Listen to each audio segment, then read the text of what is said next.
ঈদের ছুটি ফুরিয়ে গেলেও ফুরায়নি ঈদ আনন্দ। শুক্রবার সাপ্তাহিক ছুটিকে ঘিরে লাখো বিনোদন প্রেমীর ঢল নামে কক্সবাজার সমুদ্র সৈকতে। তিল ধারণের ঠাঁই নেই বালিয়াড়িতে।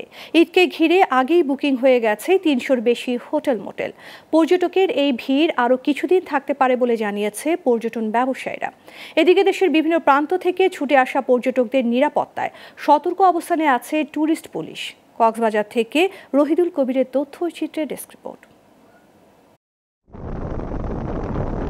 ঈদের ছুটি ফুরিয়ে গেছে গেল বুধবার, খুলেছে অফিস আদালত, কিন্তু বিনোদনপ্রেমী বাঙালির ঈদ আনন্দ ফুরায়নি। তাই তো ঈদের পর শুক্রবার সাপ্তাহিক ছুটির দিনেও লাখো পর্যটকের ঢল নামে কক্সবাজার সমুদ্র সৈকতে। চারদিকে শুধু মানুষ আর মানুষ, তিল ধারণের ঠাঁই নেই কোথাও। পর্যটকে মুখর বেলাভূমি, সাগরের বিশাল ঢেউয়ের সাথে মিতালিতে মেতেছেন তারা।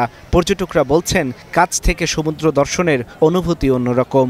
সমুদ্র সৈকত দেখছি, অনেক মানুষ এনজয় করছে, ওয়েদারটাও সুন্দর, সবকিছু মিলিয়ে অনেক ভালো লাগছে। অনেক ভিড় দেখছি, সব মিলিয়ে অনেক সুন্দর লাগছে। কক্সবাজারটা খুবই একটা মজার, দেখে অনেক ভালো লেগেছে। ঢেউটা আমার কাছে খুব ভালো লাগতেছে, আর যতবারই আসছি কখনো এরকম ঢেউ দেখিনি। কোরবানির ঈদের কয়েকদিন আগে থেকেই বেড়েছে পর্যটক সংখ্যা, তা এখনো কমেনি, বরং সময়ের সাথে পাল্লা দিয়ে বাড়ছে পর্যটক। ৩০০-র বেশি হোটেল মোটেলের সবগুলোরই বুকিং শেষ। এত পর্যটক আসায় সন্তুষ্ট হোটেল ব্যবসায়ীরা। আজকে এবং আগামীকাল পর্যন্ত কক্সবাজার কোনো হোটেল, রেস্টুরেন্ট, হোটেল কটেজ খালি আছে বলে আমার জানা নেই, এবং আরও অনেক গেস্ট রুম পায়নি, তারা রিজার্ভেশন দিয়ে না আসার কারণে রুম পায়নি।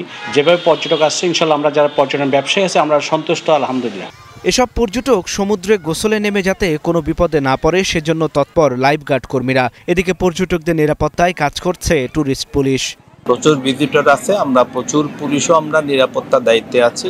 অনেকগুলি টিম আমরা কাজ করছি সিভিলে এবং পোশাকে। তো জনগণের সাথে যারা ভিজিটে আসে তাদের সাথে আমরা কথা বলেছি, সবাই সন্তুষ্ট আছে ইনশাল্লাহ। সৈকতের সুগন্ধা, কলাতলি, লাবণীর পাশাপাশি ইরানি পাথরের সৈকতেও এখন ঘুরে বেড়াচ্ছে পর্যটকরা। Global television news desk.